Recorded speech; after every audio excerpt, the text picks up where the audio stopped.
What is going on, everybody? It is your boy Minty.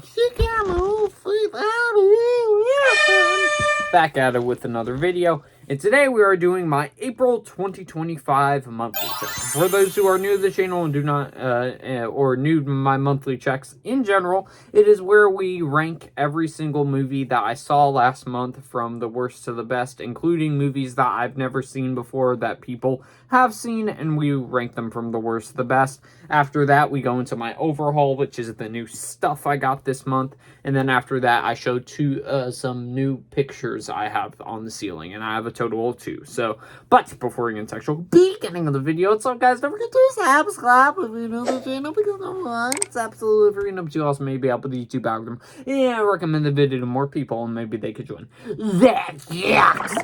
And do feel free to comment your monthly checks down below. But with that being said, guys, let's go into and starting off, we also, as for point of reference, I saw a total of 18 movies last month. Sorry, not last week. That would be crazy. And 1, 2, 3, 4, 5, 6, 7, 8, 9, 10. Oh, no. What? 10, 11, 12, 13 of them were new releases. So, and then all the rest of them were movies I watched at home for the first time. Alright, so coming in at number 18 for my least favorite movie of the year, not least favorite movie of the year, least favorite movie of last month is Meet the Kumalos. So this is the newest, like, straight to Netflix film, romance movie with the only reason why it's here is because it's forgettable. It's completely forgettable. Like, I don't remember any... I remember, like, as for positives go, it represents the African culture pretty decently throughout the film. However, other than that, I don't remember jack crap about this movie. So, I know I did a review on Letterboxd a while back, so if you guys want my more in-depth thoughts after watching the movie, be sure to check that out on my Letterboxd account. But I still don't overall think it's a bad movie. I just thought it was a very mid movie. So 2 stars. That's why I gave it on Letterboxd. Coming in at number 17, I have Until Dawn. And I would say this and Meet the Kumalos are the only 2 movies this month I did not like. And Until Dawn, I still think is watchable, even though I didn't overall like it. Going into this one, I was skeptical too, because all the early stuff. So, like, when they first announced this project, I was actually going, oh, that's a pretty popular video game I'm aware of. And I played a little bit of it before doing that. Then, ironically, I started playing the game while the movie was going to come out like a few weeks later. So, and yeah, the movie is completely nothing like the games at all. But from the trailers, though, I did think the plot was very interesting. How every single day there's a new sort of entity, if you will, chasing after these protagonists, and they can't leave, and all they have to do is survive until dawn. I thought overall that was interesting, but I don't think it was used to its full potential in here. I think the 2 best things about this movie were the gore effects. I thought there was pretty good gore in here, and there were some pretty decent jump scares. Other than that, the acting I didn't think was all that good.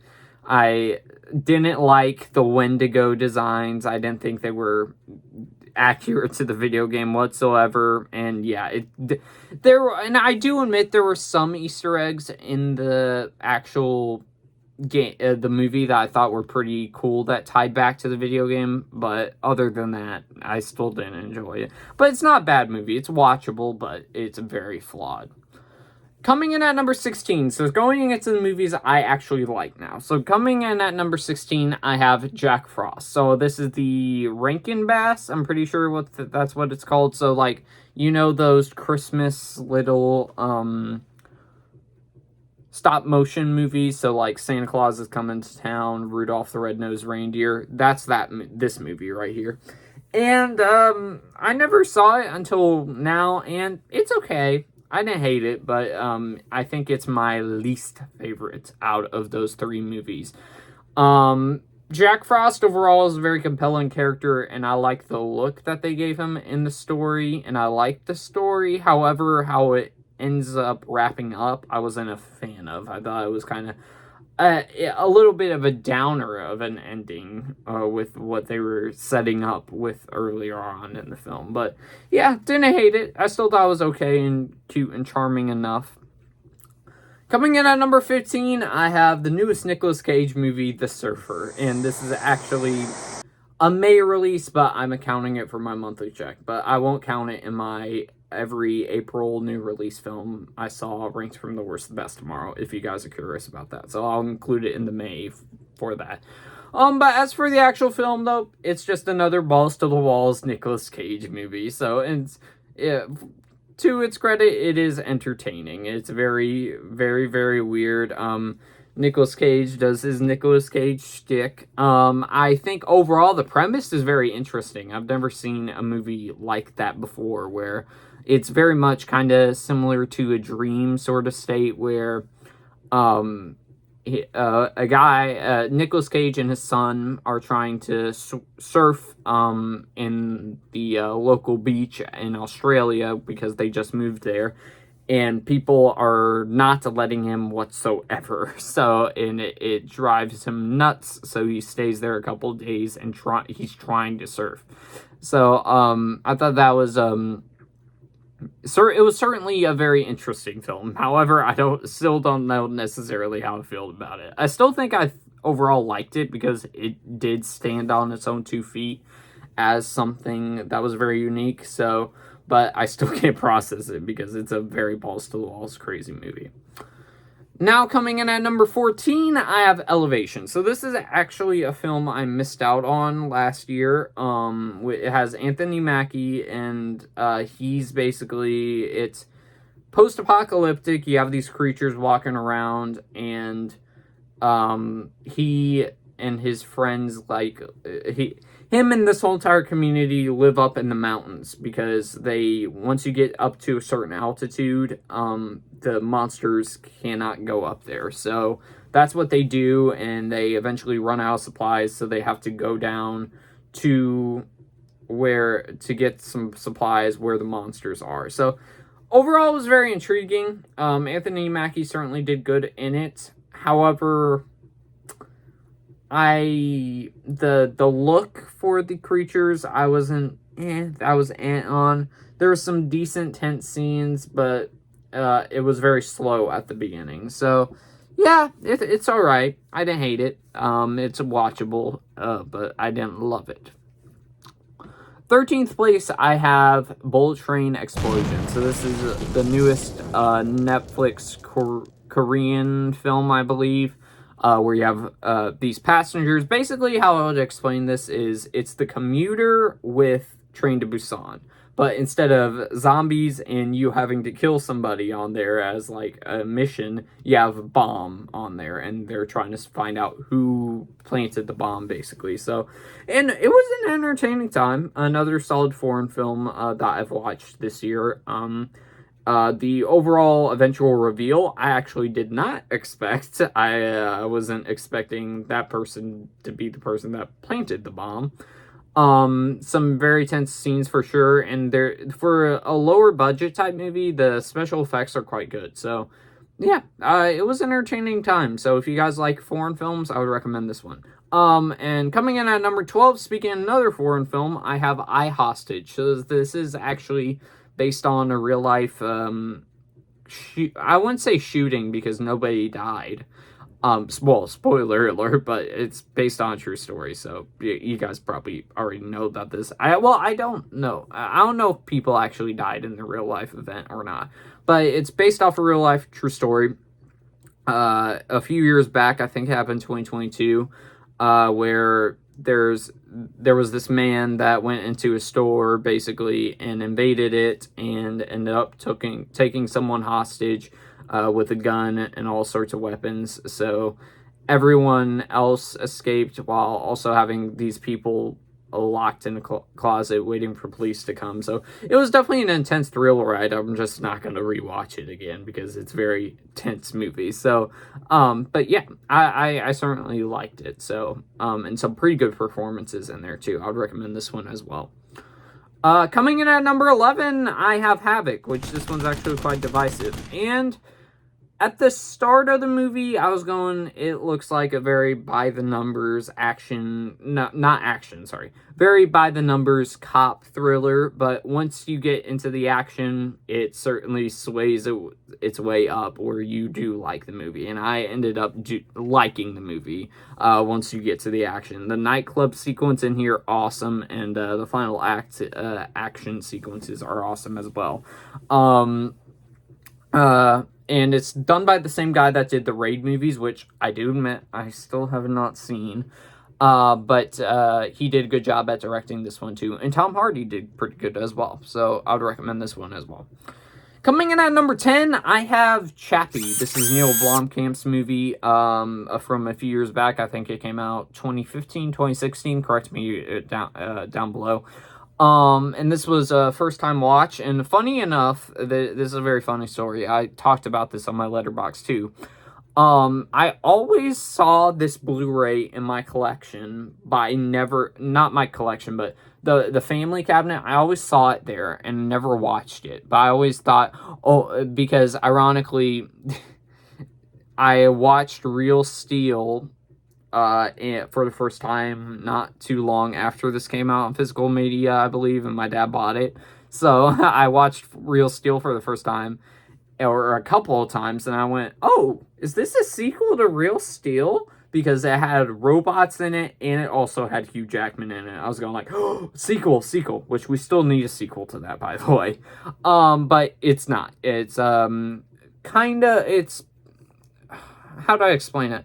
So you have it involves robots, and it was not what I was expecting it to be. I was expecting it to be like sort of Terminator-esque with killer robots in it, and it was not like that at all. So you have this main character named Chappie, who's a robot. Basically, it's a coming-of-age movie for him, where he's finding out a bunch of different things on how to live and stuff, and people are influencing on him and stuff, trying to make him do bad things, and then there's also people trying to make him do good things as well. It also has, I forgot what the actor's name was, but he was in District 9 too, which is another Neil Blomkamp movie. And I thought him as Chappie was very interesting, and he added a very interesting voice for that specific character. Neil Blomkamp does a good job at directing. However, the issue with the film I had is it's tonally all over the place, because at points it's very, very serious, but then at points it's very, very goofy. Because you have this robot coming of age, basically, and robbing heists and stuff. So, tonally, it's very odd. But I think I overall did like it, and Neil Blomkamp did a good job at directing. Coming at number 9, Jack Black, please. Chicken Jockey. That's right, Chicken Jockey, a Minecraft movie. And I was going into this one expecting to hate this movie, or not like this movie at all, because from the trailers, oh my goodness, it did not look good. And when going into this one, I only played a little tiny bit of the Minecraft game. I played at a friend's house, and it was fun. It was fun playing it with him. And obviously, Minecraft has overall a really big community that people love that game, and for good reason too. I understand it, even though I haven't played it a whole lot. So those first 2 trailers dropped. Both I thought it looked pretty rough, and I actually liked this movie. It was actually quite fun. There was quite a few funny moments throughout. I liked Jack Black as Steve and the little banter he had with Jason Momoa's character.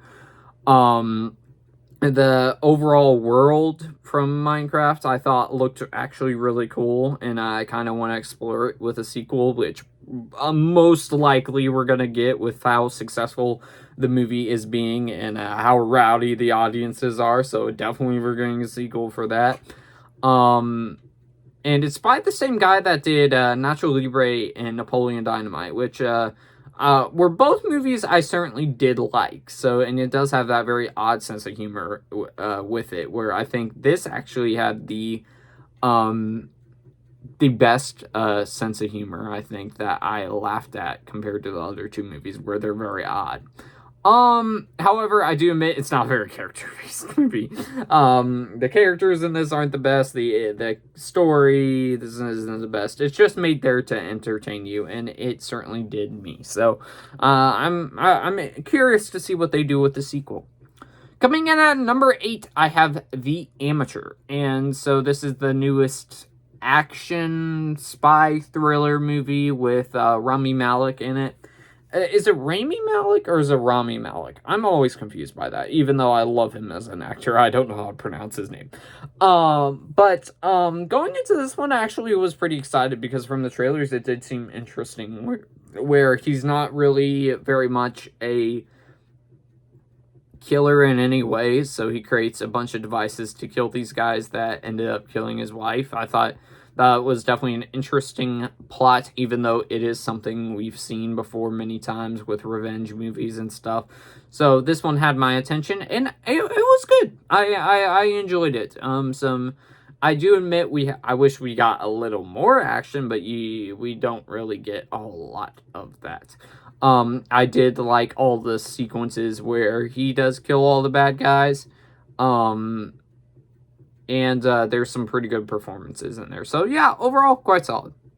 Coming in at number 7, I have Drop. So this is the newest Blumhouse movie, and it's, instead of being it has certainly horror elements to it, but it's very much a thriller. And going into this one, I heard early good reviews from South by Southwest, so I was expecting a good time, and I did get that as well. Some good performances in there. Some definitely, with the whole entire iPhone gimmick, I think it was very interesting, with what they did there. Overall, it's just a watchable time, but I will admit you gotta strain some logic for this one, because if I was the character of the guy from It Ends With Us, I forgot what his name was, but the person that everybody's fan casting as Batman, I would have been out there in, at least 10 minutes with how crazy this chick is acting. So I would have probably been out of there. But yeah, other than that, yeah, fun time. Coming in at number 6, I have The Accountant, which was first time watch, as all of these movies are. And I thought this was really good as well. I was definitely intrigued by the world. I enjoyed Ben Affleck's character of Christian Wolf, and I was very excited to see what they do with him in the sequel, which we will eventually talk about. And overall, solid spy thriller. I do admit the ending, I don't think ended in the best of ways, but I still enjoyed this one.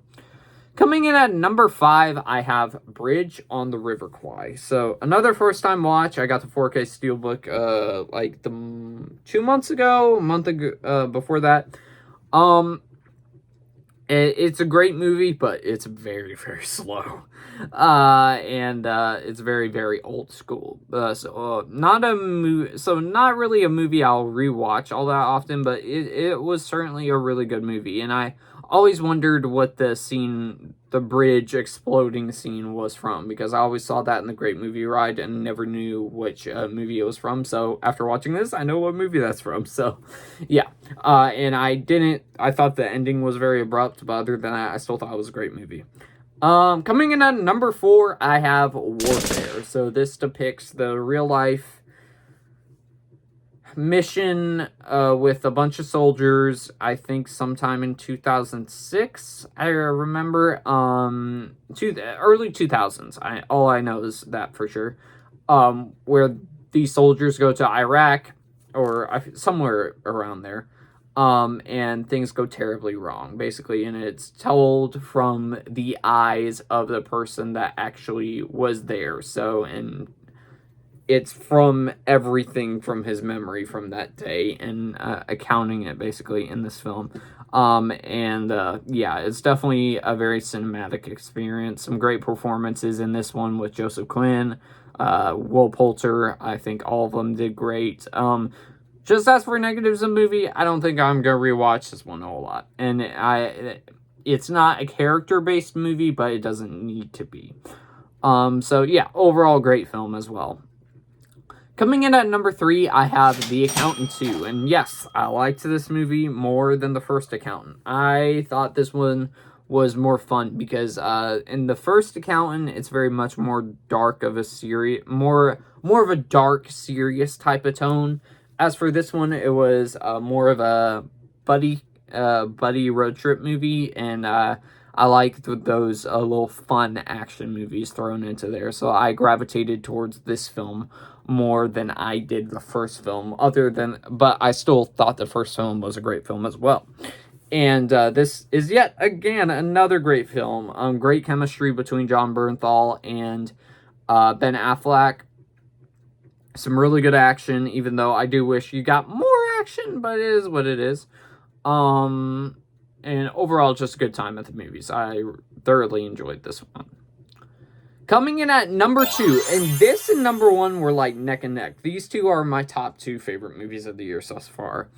And number 2 is actually a documentary, and it is Not Just a Goof, it's straight to Netflix, straight to Disney Plus, documentary about the making of a Goofy movie. And for those who do not know, a Goofy movie is in my like top 20 favorite movies of all time. And after rewatching it for its anniversary this month, actually, it's actually my 10th favorite movie of all time. It's actually my favorite animated movie. And I love that movie to death, and I've always loved that movie to death. So watching this one, I decided to check it out simply just because it talks about the making of a Goofy movie, even though I don't gravitate towards documentaries usually most of the time whatsoever. But this is genuinely the first documentary that I have loved. I loved this through and throughout. And it hooked me with the animation process. Also, in here, you have some scenes that are depicted from real life stories where it's animated, where they're talking to the producer of the company or whatever, or one of the owners of the company about the ideas for the movie, and they kept on just getting declined, and this great animation. And it's just very fascinating to find out how this film came to life, basically. And this movie actually made me very emotional towards it at a certain point in the movie, because it's really like, I don't know how to explain it, but they basically made it out for like fathers and their sons and like family as a whole. So and yeah, it got me. I think this was probably the first movie this year that actually made me like, I was bawling pretty much. So yeah, this got to me, and I loved this. So yeah. Coming in at number 1, though, for me, is Sinners. And this is going down probably as one of the greatest movies of the last couple of years. I loved this. The only reason why it goes over Not Just a Goof is because Not Just a Goof, I feel like, has points where it feels like it starts to get a little documentary heavy, where it focuses on this one part of the story a little too much, but then it eventually transitions into a different type of story. So it doesn't bother me as much, but I still love that, and I still love this as well. But I gravitated toward this a little bit more because I didn't have as strong of a mixed aspect as with Not Just a Goof. But performances in here are great. Music in here, phenomenal. If it doesn't get nominated for Best Music at the Oscars for next year, oh my goodness, I'm raging all over the Oscar nominations. Great directing by Ryan Coogler. I loved all the vampire stuff. As you guys know, I'm a big vampire fan. I love The Lost Boys. The Lost Boys is my 8th favorite movie all time. Love that film. I also really love Fright Night. And I loved this as well, what they did with it. And tonally, it shouldn't have worked with music and vampires and an American gangster movie. But all three actually came together really, really well. And I thought it worked very, very well throughout the film.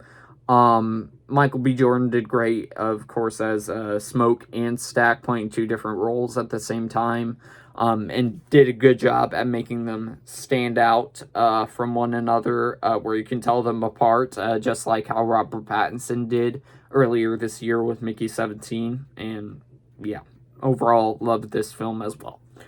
So that is the list done of every movie I saw last month. Now let's go into some new things I got this month. And first up, we have some stuff that I actually got from the family cabinet. First up, we have the Star Trek Picard movie and TV show collection, which I've seen,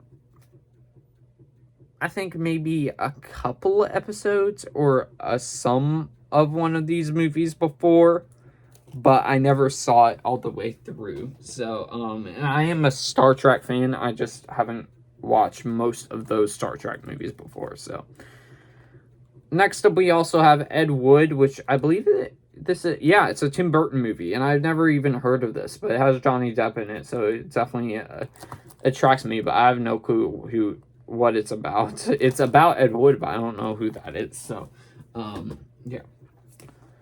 Next, we have The Bourne Identity, classic spy movie.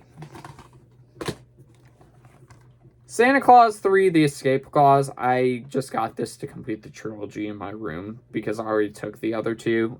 This one's my least favorite, but it's still watchable. I enjoy, what's his name? Martin Short as Jack Frost in that movie, so.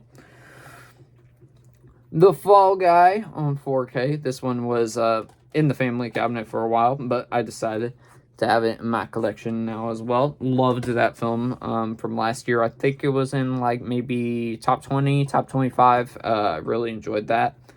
And then this actually was supposed to be my dad for his birthday, because his birthday was this month. But the Tombstone 4K Steelbook. And the funny story with this one is he got it and he told me, you know what, you can have it in your room, but just whenever I want to watch it, okay?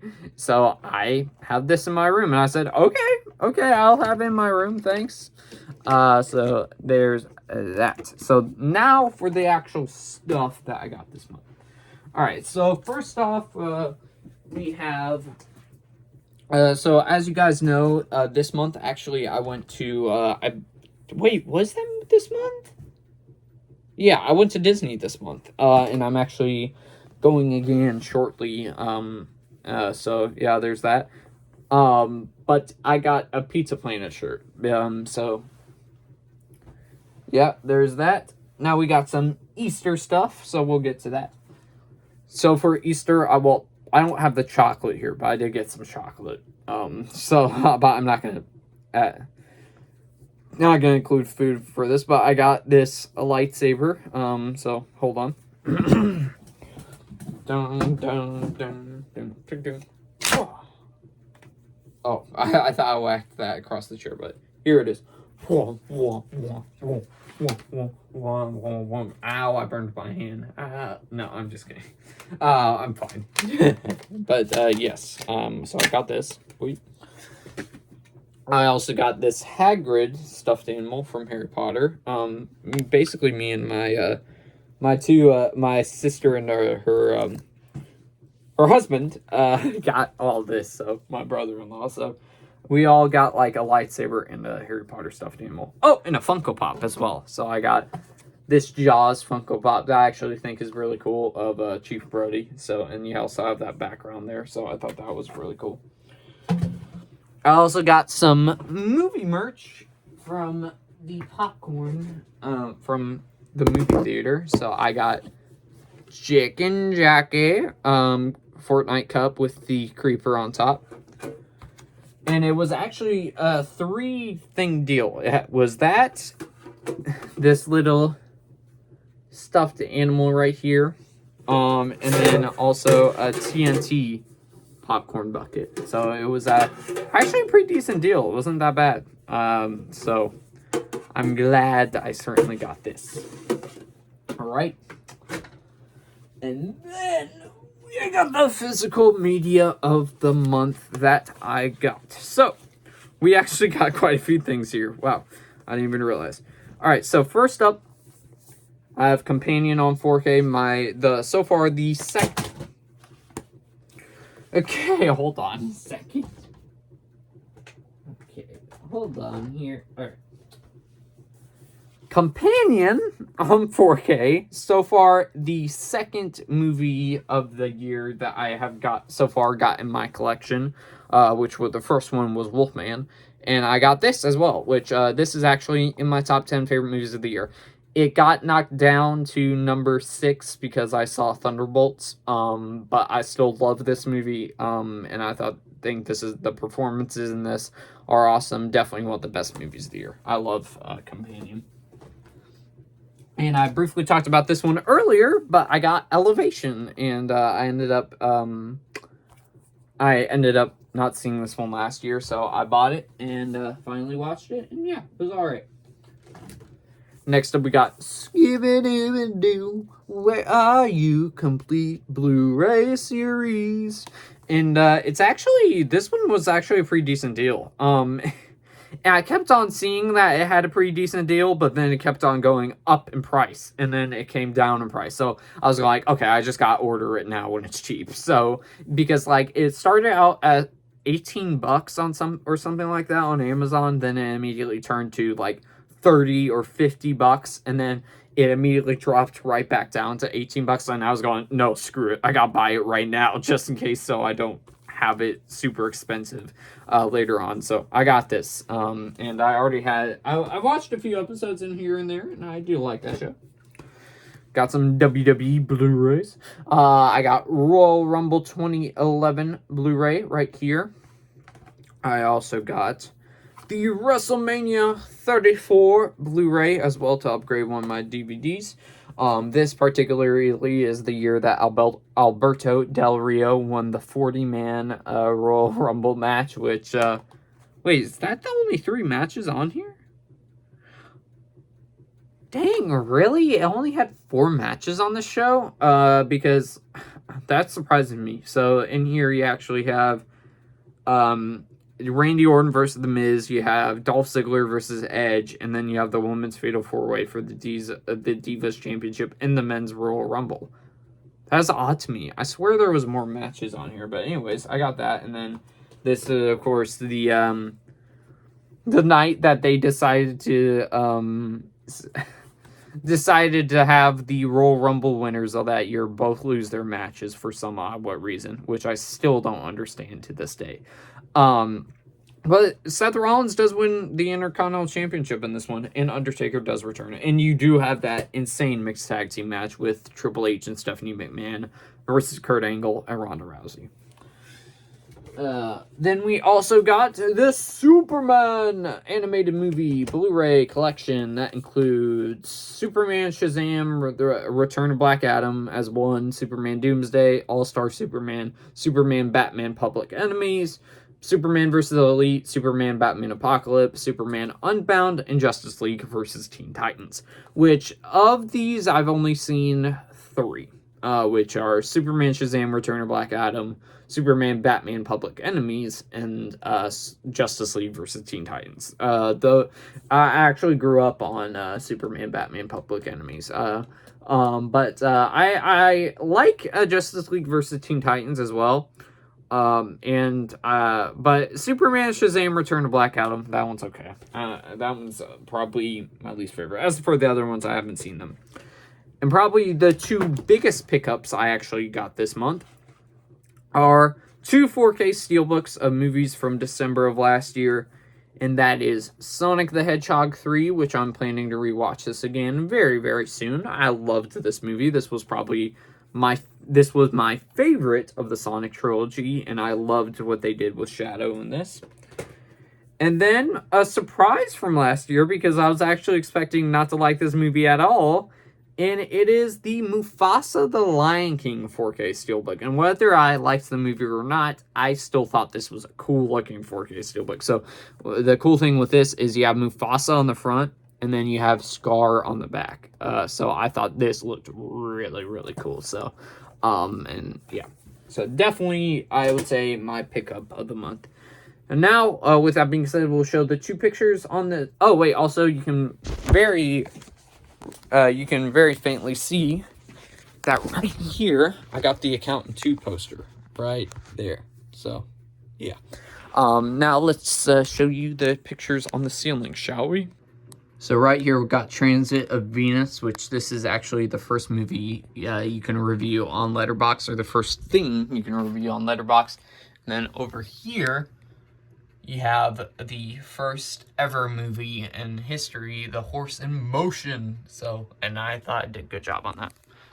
But with that being said, guys, I hope y'all enjoyed this episode of this another Toxic Monthly Check. Be sure to stay tuned in for next month, because I will be talking about all the May movies, and May seems like a pretty crazy month because we got Mission Impossible, Lilo and Stitch, other movies, Final Destination Bloodlines, Clown in a Cornfield, and I already saw Thunderbolts, which I love that. So yeah, it's gonna be a crazy month. So be sure to stay tuned in for the next one, and I'll see y'all next one, everybody. Peace